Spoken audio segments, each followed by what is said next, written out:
Alô,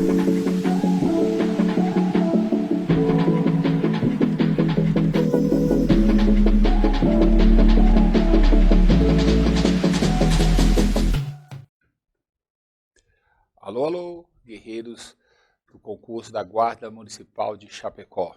Estamos aí, implacável concurso, continuando a nossa aula de praticamente conhecimentos gerais do nosso curso, do qual vocês irão passar, do qual vocês irão tomar posse, do qual vocês vão ficar bem, ok? Com certeza, confia nisso, confia no concurso, tá? Confia no curso do implacável concurso, confia nisso e confia na gente, e que vocês vão chegar aos seus objetivos, ok? Tranquilidade. Tinha falado com vocês, nessa questão da primeira aula com vocês, eu falei com vocês sobre bipolarização, né, sobre a questão da Guerra Fria, e depois chegamos ao mundo atual, a nova ordem econômica, que o mundo deixou de ser bipolarizado para ser multipolarizado. Cultura, falei de muita coisa com vocês prestarem atenção, qualquer coisa se vier sobre isso na prova, tá? Vai sair muito bem, vai sair tranquilo. Nesse período que eu falei com vocês do mundo, das últimas aulas que eu falei com vocês, da nossa nova ordem mundial, que tem os países do norte e do sul e os semi-periféricos, como os BRICS, do qual o Brasil faz parte. Lembrando que o Brasil faz parte do BRICS, do G20, das maiores economias do mundo, e do Mercosul, né, são os principais órgãos que o Brasil faz, tá? Os principais grupos. Então, a gente tem a questão da globalização.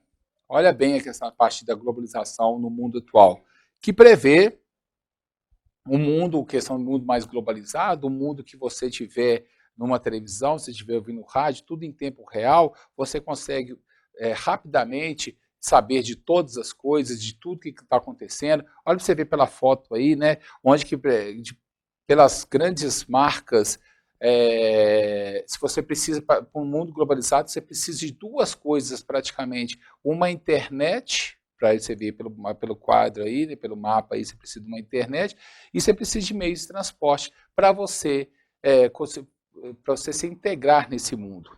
Nesse mundo globalizado, como vocês estão vendo aí, a propaganda do M aí, por exemplo, da Visa, Coca-Cola, para você ter uma ideia, você pode estar você pode estar na China, você não sabe falar o mandarim, você não sabe falar o inglês, mas você vai ver esse M, você vai falar assim, eu não passo fome.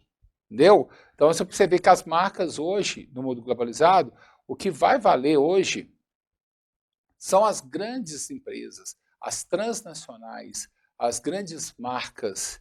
Essas grandes marcas, elas vão simplesmente sucumbir às pequenas marcas. Hoje, fazer uma concorrência com essas grandes marcas é muito difícil, é mais complicado, entendeu? Então, nesse é um sentido do mundo globalizado. Até coloquei para vocês um tópico aqui, ó. Você está vendo aqui, ó. Prever aprofundamento da integração econômica, social, cultural, política entre os países. Está vendo? Então, no mundo, todo mundo aí se beneficiaria com isso. Mas eu tenho uma coisa para falar com vocês mesmo, antes até de continuar isso aqui. No mundo globalizado, ele privilegia muitos países ricos. Os países do norte são muito privilegiados com a globalização. O que eu falei na aula anterior com vocês? Eles têm tecnologia. Não é como os países em desenvolvimento, até os semi-periféricos. Lógico que nós temos tecnologia e tudo mais, mas não tão forte como eles. Na verdade, os produtos deles, às vezes, estão saturados. Lá, eles passam a vender nos países em desenvolvimento.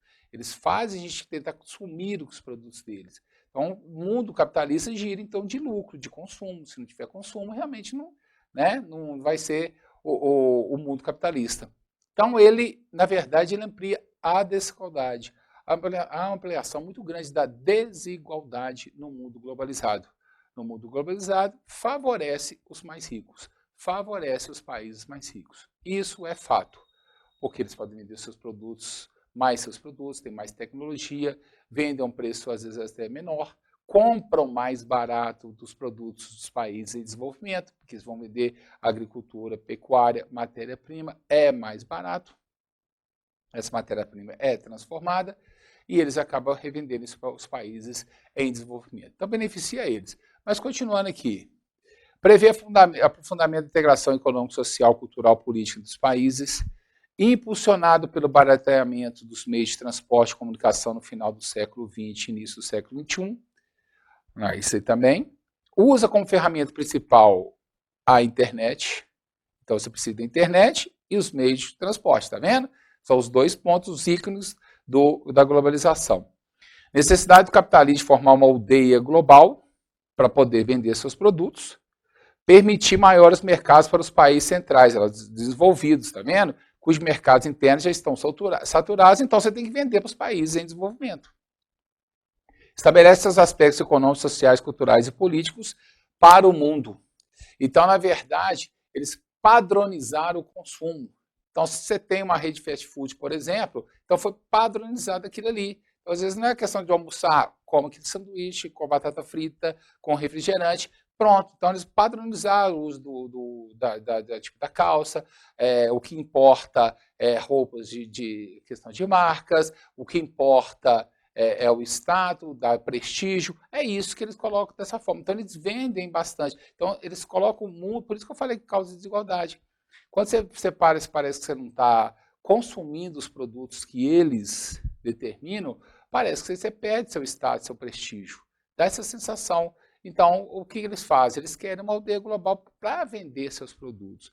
Por isso, gente, olhando aqui no slide, existem esses movimentos chamados anti-globalização, que são movimentos de protesto pelo mundo todo. Toda hora você vai ver isso na Europa bastante, até na França com muita violência, argumentos. O que é movimento anti-globalização? Então, movimentos que defendem uma sociedade mais justa, o fim do desmatamento, entendeu? Preservação de florestas, essa questão dos índios, tá? Uma sociedade um pouco mais justa. São movimentos anti-globalização, que argumentam que as transnacionais, que as empresas que eu falei com vocês, obtiveram muito poder com o processo de globalização, e tiveram mesmo, o que eu falei com vocês, as grandes marcas que estão mandando mesmo, tá? Essas grandes marcas, você bate o olho aqui, você sabe o que é, tá? No caso, essas empresas estão dando forma do mundo de acordo com seus interesses econômicos, do jeito que eles querem, não tem intensificado as disparidades, isso tem intensificado as disparidades sociais, além de ter promovido a degradação ambiental. Então, simplesmente esses movimentos anti-globalização falam que o mundo globalizado de hoje, acabando com o meio ambiente, isso é fato, você sabe, vocês são inteligentes, você sabe disso aí, tá? Aumentou a disparidade social, os mais ricos com os mais pobres, também você sabe dessa coisa, e as empresas estão dando forma do que elas acharem melhor. Então, elas colocam uma padronização de consumo e colocam a necessidade de você adquirir aquele produto de empresas famosas dos países ricos, países desenvolvidos, ok? Então, beleza. O que foi pedido também em cima disso aí, como eu falei com você sobre a Guerra Fria, né, que terminou em 1991. Em 1945, após o fim da Segunda Guerra Mundial, foi criada a ONU. Ela está pedindo a questão digital com vocês, né? A ONU foi criada para principalmente evitar uma terceira guerra mundial. Só um detalhe para vocês aqui. Toda a ONU, quando ela foi criada com o maior objetivo de evitar o uso de armas atômicas, até de uso de símbolos nazistas e fascistas, porque a Segunda Guerra Mundial foi para derrubar a Alemanha e a Itália, países nazistas e fascistas, e o Japão também, mas principalmente o Hitler e o Mussolini. Então ela foi criada com esse objetivo. Desde que ela foi criada, gente, na verdade, nunca teve um dia de paz no mundo. Sempre tem uma guerra, ou entre um país e o outro, como está tendo, por exemplo, Ucrânia e Rússia, mas tem guerras localizadas, guerra civil, por exemplo, né? Então sempre tem, infelizmente, sempre tem. Mas ainda evitando uma guerra nuclear. Por que uma terceira guerra? Porque foi usada bomba atômica na Segunda Guerra Mundial, que era destruir Hiroshima e Nagasaki. Hoje, a bomba nuclear destrói um país, gente. Então, tem que evitar mesmo. O máximo que puder evitar é melhor. Então, o objetivo da ONU um desses é isso aí. Eu até coloquei para vocês quais os principais objetivos. Repare, evitar uma nova guerra mundial, evitar o uso de bombas atômicas, agora que a bomba atômica é nada perto das bombas nucleares, né? Então tem que evitar bombas nucleares hoje. Evitar a propagação das ideias nazifascismo, do Hitler e Mussolini principalmente, né? Que ainda o pessoal ainda utiliza muita gente, né? Manter a paz internacional, garantir os direitos humanos, 1948, né? Declaração dos Direitos do Homem e do Cidadão, dos Direitos Humanos, dia 10 de dezembro de 48, foi colocada, a ONU instituiu a Declaração dos Direitos Humanos. Promover o desenvolvimento socioeconômico das nações, promover e incentivar a autonomia das etnias dependentes, essas são as colônias ainda que estavam na mão dos países, principalmente europeus, incentivar que elas ficassem livres, tornar mais fortes os laços entre os países soberanos. O símbolo da ONU é esse aí, com essas argolas que eles têm aí, principalmente usadas nas Olimpíadas, né? No caso, que vocês estão vendo aí, ó, o azul representando um mapa no slide, mostra aqui, por exemplo, você está aí, ó, o azul representando a Europa, o amarelo a Ásia, o preto a África, a Oceania de verde e a América de vermelho, são os símbolos aí da questão da ONU, tá? Na ONU, tem o chamado Conselho de Segurança da ONU. Esse Conselho de Segurança da ONU, ele tem 5 países, até coloquei para vocês aqui, ó, tem 5 membros permanentes com direito a veto. Esses 5 que vocês estão vendo aí, são os países vencedores da Segunda Guerra Mundial. Você tem a China, ali você está vendo, a Rússia, logo depois da China, a Rússia ali, a França, os Estados Unidos e o Reino Unido são os países permanentes de direito de voto. Então, esses países são o seguinte: a ONU tem 193 membros. Ela tem 193 membros. Desses membros, tem 5 com votos direito a veto. Esses cinco países, vencedores da Segunda Guerra Mundial, eles têm que ser unânimes. Por exemplo, tem uma guerra tem uma guerra civil na Síria, como tem ainda, né, na Síria, no caso. Vamos fazer uma intervenção na Síria. A ONU pode fazer isso? Pode. Ela pode enviar alimentos, ela pode enviar até um próprio exército para tentar ajudar a população. Ela pode fazer intervenção? Pode. Só se os 5 derem o voto final.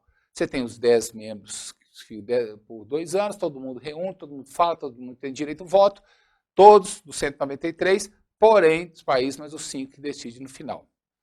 Vamos fazer uma intervenção? Os Estados Unidos votam a favor, a França vota a favor, o Reino Unido vota a favor. A Rússia, amiga do Assad, ditador da Síria, votou contra, como a China também votou contra. Então não há intervenção. Entendeu? Tem que ser unânime. A Brasil brigou com a Argentina. A Brasil, você está errado. Se você não fazer, se você não sair de lá da Argentina, vão fazer embargos econômicos com você. Então, como ele não pode fazer questão de embargos econômicos, se os 5 votarem a favor, o Brasil, ninguém faz comércio com o Brasil. Caso da Rússia com a Ucrânia, tem que ser unânime, certo? Que diz que, logicamente, se os Estados Unidos vai fazer questão de embarque com eles, pode fazer os Estados Unidos embarque com eles, a França pode fazer, o Reino Unido pode fazer, ok? Mas a Rússia não vai votar contra ela, né? Lógico que não. Então, não vai ter pela ONU, não. Eles estão fazendo esses embarques econômicos com a Rússia por conta deles mesmos. Os países da União Europeia, os Estados Unidos, a questão do Canadá, porque isso não é uma referenda da ONU, porque da ONU teria que ser os 5 membros a votarem a favor. E a Rússia é aliada com a China. Então, os dois não vão votar nunca. É só esses 5? Já pediram para aumentar? Sim. Já pediram. A Alemanha já cogitou da Alemanha entrar nesse Conselho de Segurança para a questão econômica dela hoje, né? Poderosa, destruída na Primeira Guerra, destruída na Segunda Guerra, e a economia hoje fortíssima, dividida, hoje uma só, e a economia fortíssima, faz parte. Aí a França e o Reino Unido não aceitaram, inimigos de guerra. O Japão, por exemplo, cogitou de colocar aqui a China, inimiga deles, chineses detestam japoneses e por aí afora, certo? Os dois não gostam. Vou colocar a Índia, nem pode, mas alguns países. Então eles preferem ficar entre os 5. Aos 5, vou até mostrar para vocês aqui, ó, o gráfico dos 5, Conselho de Segurança da ONU, tá vendo? ali, os 5 permanentes do direito a veto, 10 membros não permanentes eleitos por 2 anos, tá, que decide. Então, você tem a Assembleia Geral, olha lá, 193 países membros, um país, cada um país o voto. Mas no final fica tudo entre os 5. Inclusive, olha lá, uma reunião da ONU, aos 5 lá no centro. Tá vendo? Pela foto aí dá para a gente ver isso aqui. É um órgão da ONU, cujo mandato é zelar pela manutenção da paz e da segurança nacional. É o único órgão do sistema internacional capaz de adotar decisões obrigatórias para todos os Estados-membros da ONU. Só eles que podem adotar decisões obrigatórias. Pode, inclusive, autorizar intervenção militar para garantir a execução de suas resoluções. Ok? Mas é o 5. É o 5 que decide. E tem que ser unânime. Ok? Então tem a ONU e o Conselho de Segurança da ONU. Tá certo? O próximo para a gente ver aí é a Organização Mundial do Comércio, a OMC. A OMC, que a sede é em Genebra, na Suíça. Então, gente, antes de a gente olhar aqui no slide, a OMC, o objetivo dela é controlar praticamente o comércio mundial. O problema dela é que os países em desenvolvimento acham que estão sendo afetados pelos preços que os países desenvolvidos colocam nas coisas, e os países desenvolvidos, cada um está olhando para o seu lado. Na verdade, era para ser um comércio internacional que diminuísse a questão da fome do mundo. Mas isso não acontece. Olha, vocês estão vendo aqui, coloquei aqui, ó.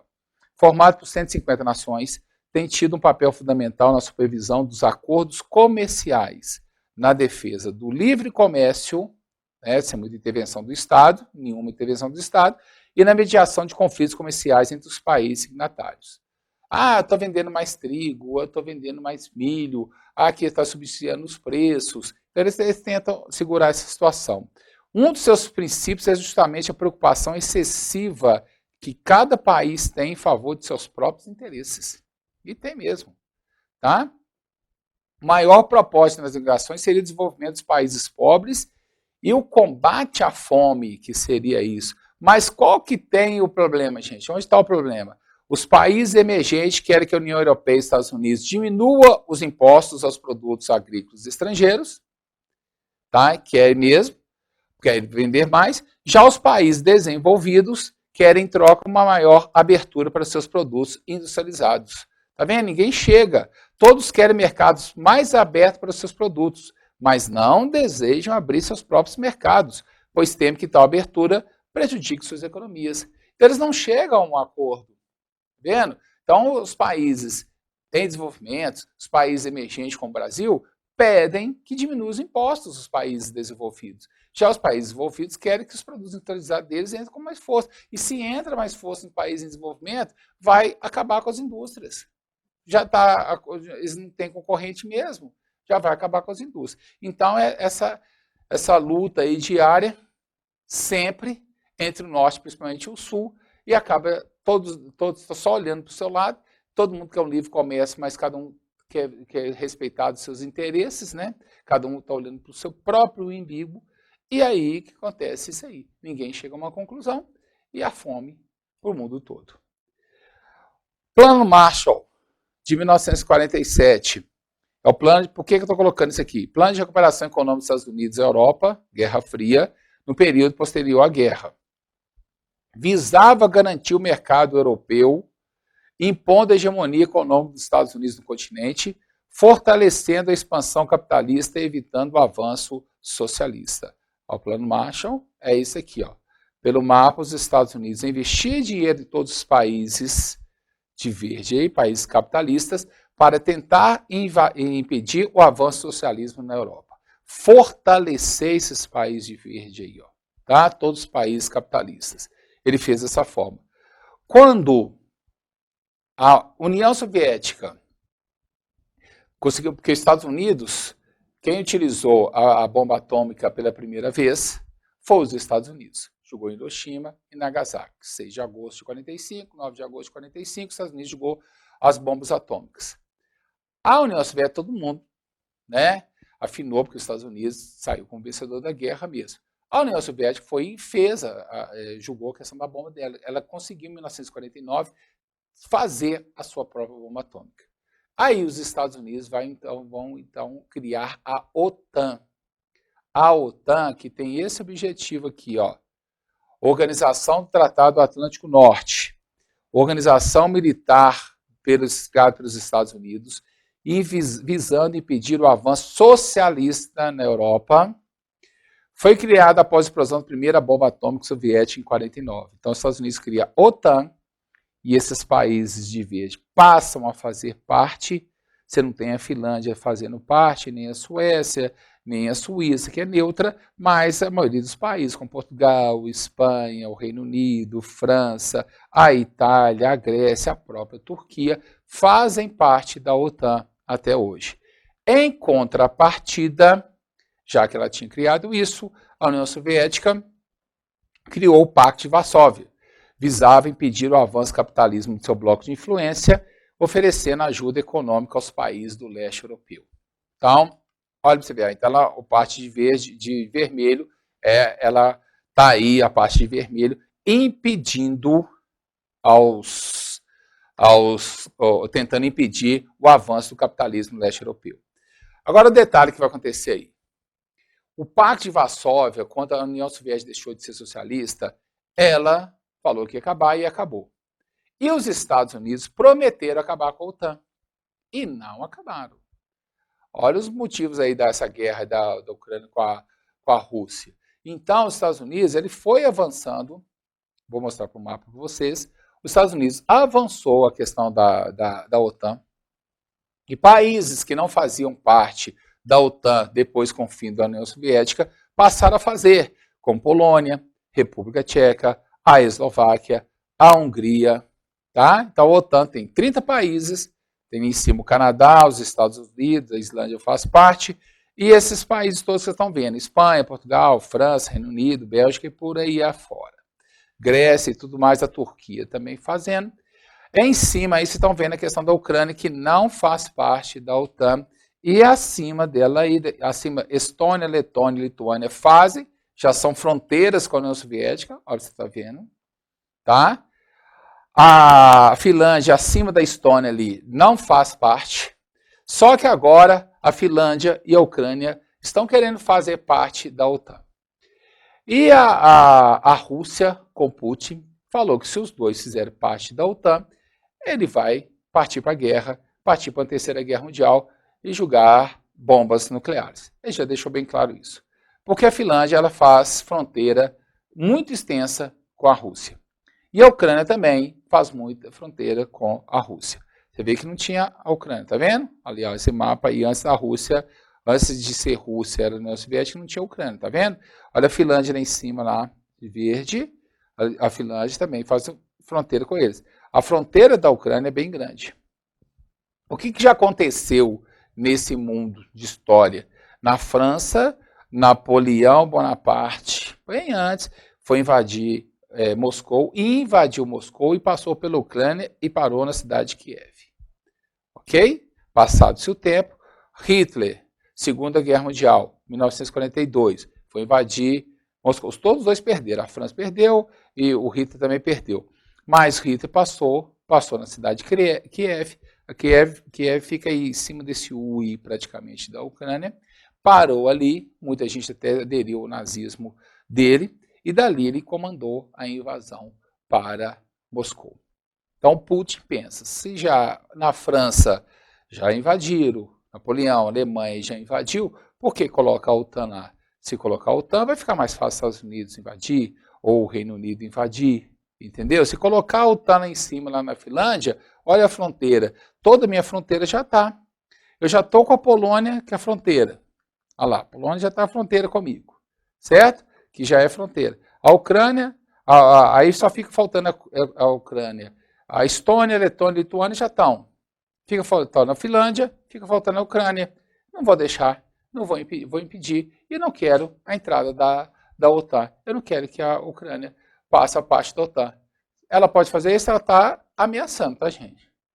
Querer a Ucrânia entrar, tudo bem.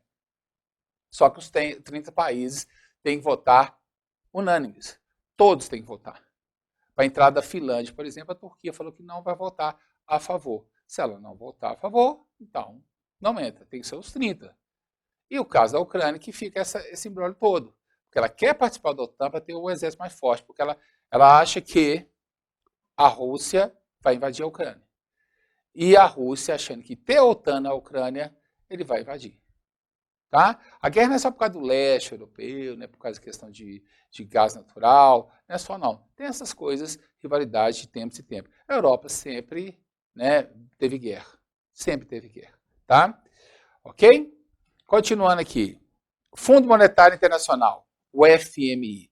O FMI, gente, ele foi criado em 1945 para emprestar dinheiro aos países que tinham acabado de sair da guerra. Então, é uma organização internacional fora da ONU, que pretende segurar o bom funcionamento do sistema financeiro mundial pelo monitoramento das taxas de câmbio e da balança de pagamentos, através de assistência técnica e financeira. O FMI foi criado em 1945 e tem como objetivo básico zelar pela estabilidade do sistema monetário internacional, notadamente através da promoção da cooperação dos serviços monetários. Tá? Então, vamos voltando aqui. Ó.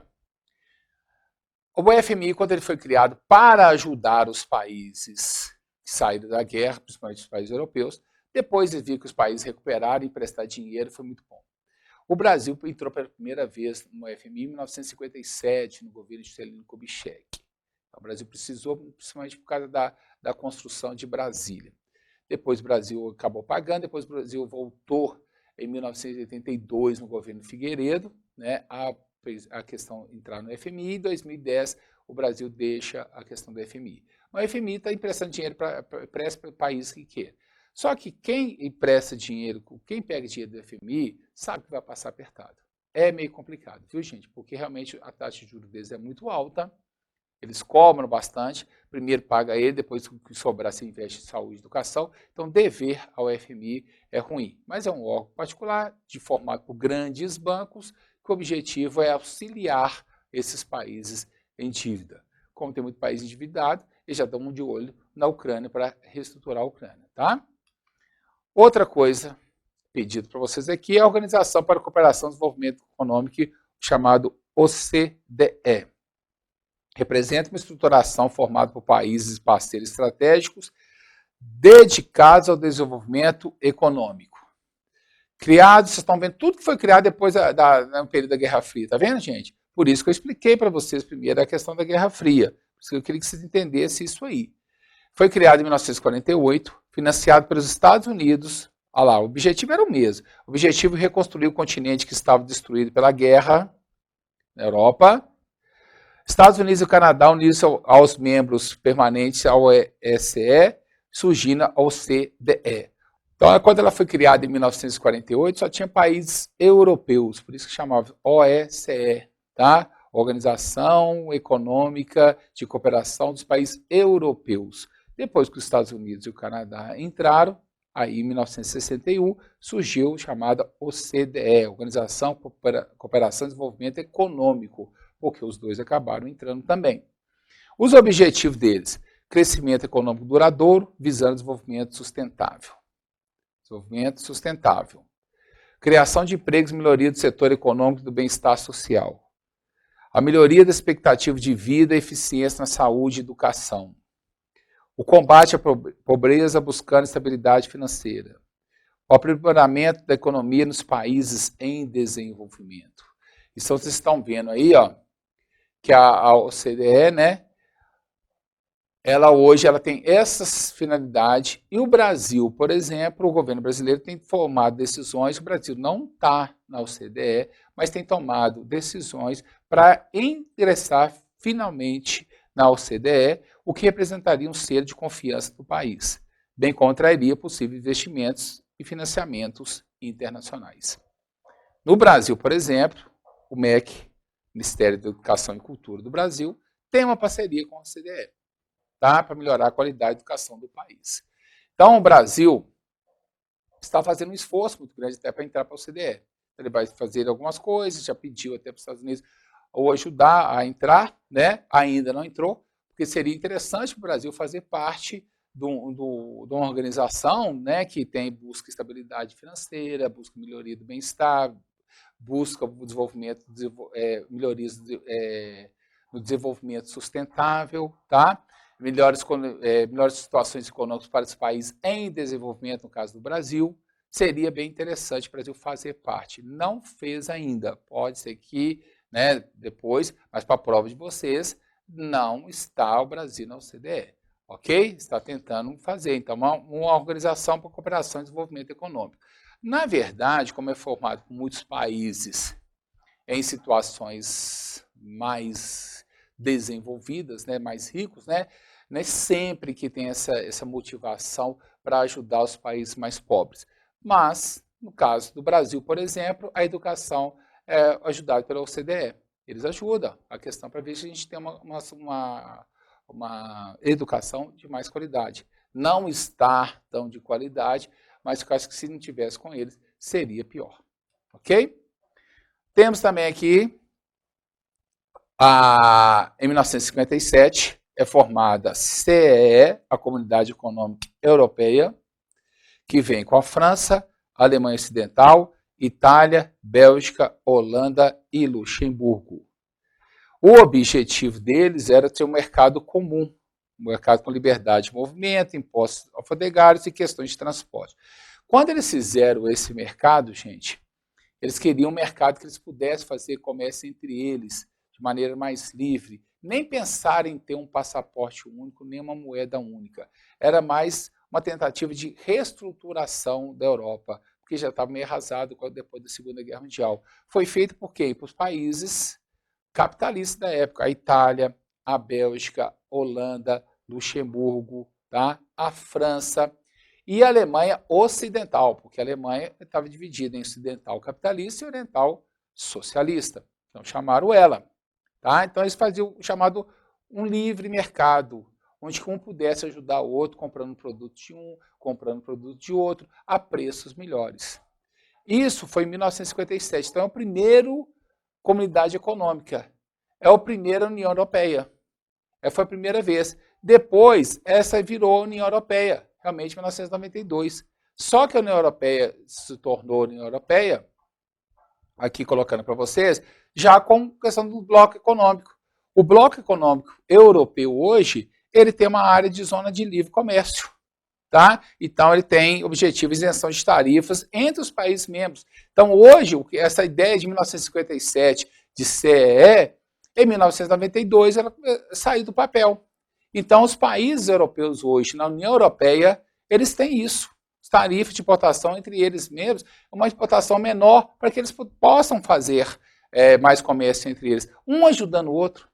União Aduaneiras, os integrantes dos países, que são 27 hoje, qualquer país que eles vão fazer comércio com outros países, com os Estados Unidos, com China, que faça com a mesma taxa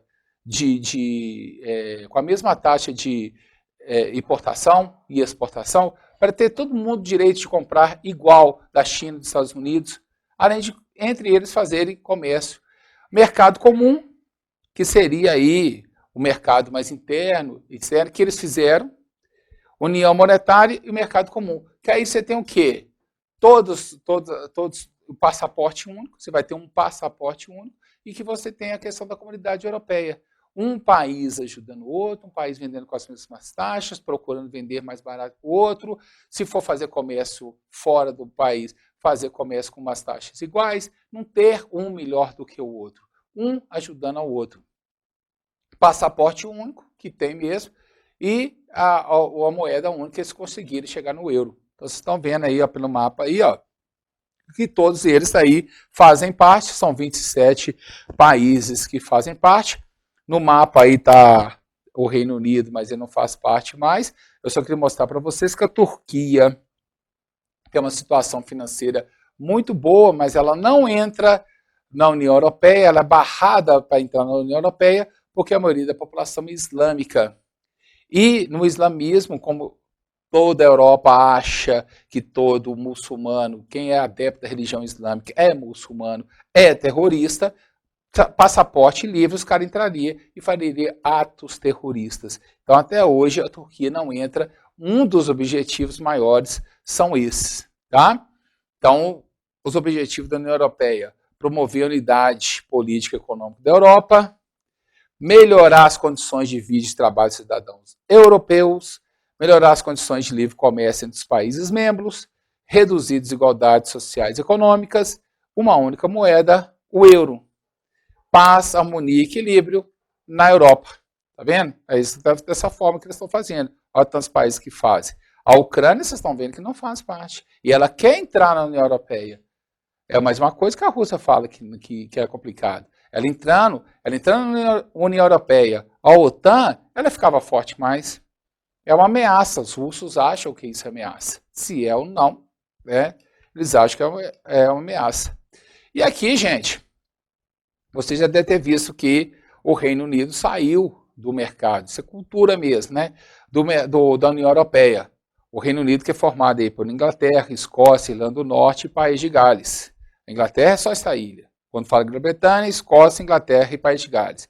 Reino Unido, que a Rainha Elizabeth é a rainha do Reino Unido, ela é a rainha da Inglaterra, País de Gales, da Escócia e da Irlanda do Norte. Eles saíram da União Europeia. E eles saíram mais por questão disso aqui, ó, deve ser mais seletivo com imigrantes, inclusive, da Europa. Então, eu vou falar com vocês, essa parte do leste europeu, que era, até voltando aqui do mapa, aqui, ver se eu acho a questão do mapa aqui, ó. Essa parte do leste europeu de vermelho aqui, essa parte ficou mais pobre, depois que acabou o socialismo na União Soviética. Então, muitas dessas pessoas dessa parte do leste europeu estavam migrando muito para o Reino Unido.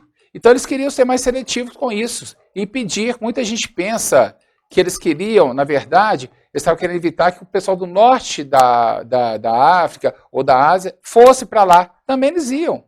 Também eles iam atravessar o mar Mediterrâneo aqui, ó, entrar pela Espanha, Portugal, que o objetivo deles era ir para a França e para o Reino Unido, norte da África. Então, o que ela fez? Ela saindo do Brexit, tá? Ela fez o Brexit, né, saiu da União Europeia, ela simplesmente tem seletivo os imigrantes para isso. Então, aqui, ó, ela sai da União Europeia. Agora, para entrar no país deles, lá, por exemplo, precisa de passaporte, igual nos Estados Unidos. Então, ele vai ficar mais seletivo com isso, tá? Ele fica mais seletivo com isso. Então, ele não aceita imigrantes mais, porque, como eu falei com vocês, passaporte único, você tem um passaporte que toda a comunidade vai e entra para qualquer país. Eu falei com vocês isso. Então, ela evita que o leste europeu, que faz grande parte dele, faz parte da União Europeia, saia de lá e entre no Reino Unido. Eles acharam com isso. Não são imigrantes. Então, agora é igual aos Estados Unidos. Entrou, eles estão seletivos. Tem que ter o visto. Tá? Você tem a deixar ali, ó. Deixar de aceitar imigrantes com passaporte da União Europeia. Política econômica não depende das decisões da União Europeia. Proteger a economia e valorizar a moeda deles, que é a Libra, que é uma moeda muito forte. Eles tomaram essa decisão, eles fizeram esse plebiscito em 2016. Aí foi bem apertado, mas venceu.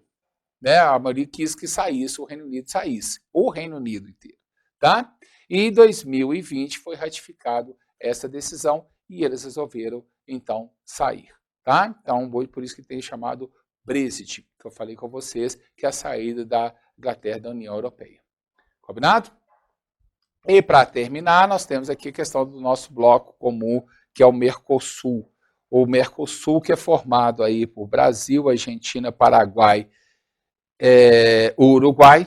A Venezuela já participou desse bloco, ela entrou em 2012, ela está afastada temporariamente. Tem os países observadores, como vocês estão vendo, países associados como Chile, Equador, Colômbia, Peru, mas não tem direito à questão do voto. Argentina, Brasil, Paraguai e Uruguai foi criado esse mercado com o objetivo de ter eles vão conseguir uma moeda única porque é complicado, mas um passaporte único a gente já conseguiu, livre circulação de pessoas. Eu e vocês, por exemplo, a gente entra na Argentina, Paraguai e Uruguai tranquilamente, tanto que as placas agora de carro estão vindo assim, Mercosul, né?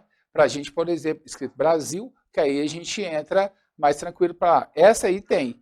Mas assim, acordos, um mais barato do que o outro, não tem. Não tem muito, entendeu? Não tem. O bloco não saiu muito do papel. Então, uma tarifa única para comprar de outros países como Chile, como China, como Estados Unidos, não tem. Vender produtos mais baratos um para o outro, comprar mais barato, são poucas coisas que fazem isso. Muito poucas coisas. Então, é um mercado que, na verdade, não vai muito para frente. Tem os 4 países, poderiam se ajudar mesmo, depender menos até dos Estados Unidos e da China. Não que eu vou falar que eles vão acabar mesmo com a dependência, claro que não, vão depender sempre, mas poderiam fazer melhores acordos. E não fizeram, tá? Outra coisa aqui, ó. Voltando, o Mercosul tem como objetivo promover a integração dos países da América do Sul, especialmente do Cone Sul, nos âmbitos econômico, que não foi, político e social, igualmente deseja preservar a democracia dos países do continente sul-americano. Eles têm um acordo que é esse aqui, ó, o principal. O principal requisito para entrar no Mercosul é possuir um governo democrático. Países que não cumprem essa regra são suspensos de forma temporária ou permanente do bloco, como aconteceu com o Paraguai em 2012 e a Venezuela 2017, que está fora, porque o governo não é democrático mais, com o Nicolás Maduro aí. Ok? Isso ela está temporariamente. Se ela voltar a uma democracia, né, se voltar normalmente como o Paraguai fez, o Paraguai teve um golpe do Fernando Lupo, depois ele voltou à questão da democracia, então foi reaceito no bloco, né, no Mercosul. E é o caso aqui da Venezuela, se ela também fizer isso, voltar à questão da democracia, ela poderá ser reaceita. Então, quem faz parte do bloco hoje é o Brasil, Paraguai, Uruguai e a Argentina. E um bloco que a única coisa que está funcionando mesmo é a livre circulação de pessoas. Combinado? Obrigado pela atenção, grande abraço e até mais.